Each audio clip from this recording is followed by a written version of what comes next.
కళ్యాణోత్సవంలో మధుపర్క ప్రాశన అనేటువంటిది వరపూజలో భాగంగానే మధుపర్కము అంటారు. మధుపర్కములు అంటే మనందరికీ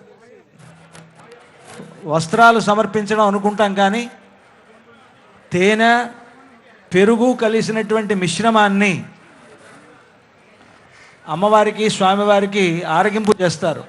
విరాజో దోహోసి విరాజో దోహమసీయ అంటూ ఆ సీతారాములకు మధుపర్క ప్రాశనం అనేటువంటిది మంత్రపూర్వకంగా అర్చక స్వాములు నిర్వహించారు. ఈ మధుపర్క ప్రాశన అయిన తరువాత ఇక్కడ వస్త్రాలు సమర్పించడం అనేటువంటిది ఆచారం. కనుక మన వాళ్ళంతా కూడా ఏమనుకుంటారంటే మధుపర్కాలు అని అంటే వస్త్రాలకే మధుపర్కాలు అనేటువంటి పేరు పెట్టారు. పెళ్ళిళ్ళలో మధుపర్కము అని అంటే పెరుగు తేనె కలిసినటువంటి మిశ్రమం. కానీ మనం పెళ్ళిళ్ళలో ఏం చేస్తారు, మధుపర్కాలు ఇచ్చారా అంటారు. అని మధుపర్కాలు ఇవ్వడం అంటే ఏమిటంటే మధుపర్కాలకు ఇచ్చేటప్పుడు ఇచ్చేటువంటి వస్త్రాలు అని అర్థం. ఆ తేనె పెరుగు కలిసినటువంటి ఆ మధుపర్కాన్ని ఇచ్చిన తర్వాత వస్త్రాలు సమర్పించడం సంప్రదాయం కనుక ఆ వస్త్రాలకి మధుపర్క వస్త్రాలు అనేటువంటి పేరు వచ్చాయి.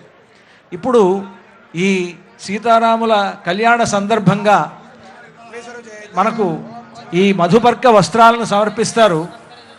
మన తెలంగాణ రాష్ట్ర ప్రభుత్వం తరఫున మన గౌరవ ముఖ్యమంత్రి వర్యులు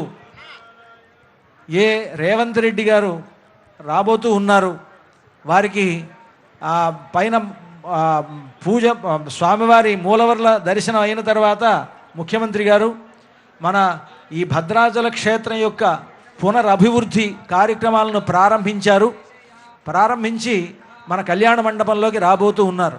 వారితో పాటు అనేక మంది మంత్రులు, ముఖ్యమంత్రి గారు, అలాగే పొంగులేటి శ్రీనివాసరెడ్డి గారు, తుమ్మల నాగేశ్వరరావు గారు, దేవాదాయ శాఖ మంత్రి కొండా సురేఖ గారు, తర్వాత ఉప ముఖ్యమంత్రి భట్టి విక్రమార్క గారు, వీళ్ళంతా కూడా వస్తూ ఉన్నారు.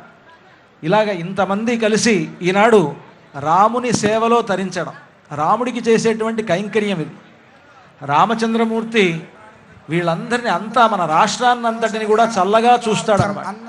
అటువంటి ఒక గొప్ప భాగ్యం మన తెలంగాణ రాష్ట్రానికి కలిగింది. ముఖ్యమంత్రి గారు రాబోతూ ఉన్నారు. అన్నం మృత్యంతము జీవాతమాహు అన్నం బ్రహ్మాణో జనసంవదంతి అన్నమాహు ప్రజననం ప్రజానాం మోహమన్నం విందతే అప్రచేతాః సత్యం బ్రవీణ వదయత్ సదస్య ఆర్యమణం పుష్యతి నో సఖాయం కేవలాఘో భవతి కేవలాది కన్యాదానముదకపూర్వకం దత్వా ప్రతివచనం పరిపాలయామి.